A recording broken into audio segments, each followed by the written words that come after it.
tuna wajibu kulinda mazingira. Kwa ili mazingira yawe mazuri, lazima sisi tuyalinde, na ili yawe mabaya, lazima sisi tuyaharibu.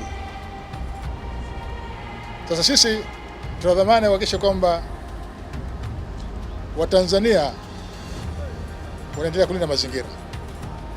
Katika kufanya hivyo, mwelekeo wetu wa wizara kwanza ni kuhakikisha tunachukua hatua kwa mtu yoyote ambaye anafanya jambo lolote linalopelekea kuharibu mazingira yetu bila kuonea huruma. Tutafanya jitihada za kutoa elimu, lakini mwisho wa siku unapopaswa kuchukua hatua, ni lazima hatua zichukuliwe, kwa sababu wako watu wamekuwa wakifanya hivyo, shughuli za uharibifu wa mazingira kama kusudi.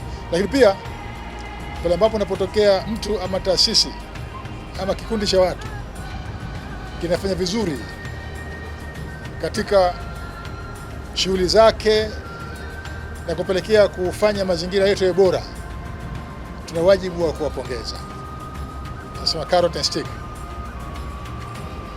Sasa hatutakuwa sote tunakuwa ni kushughulika na watu, tunaonesha watu wavunjifu wa sheria tu. Kila siku wananchi wao wanaona watu wanavunja sheria tu. Wakati mwingine lazima waone watu ambao wanalinda sheria, ili wajifunze na waone kwamba kumbe nikifuata sheria nikilinda mazingira, serikali itanitambua. Kwa hiyo katika ziara yetu katika viwanda ambavyo tumeelezwa kwamba vinafanya vizuri kimazingira,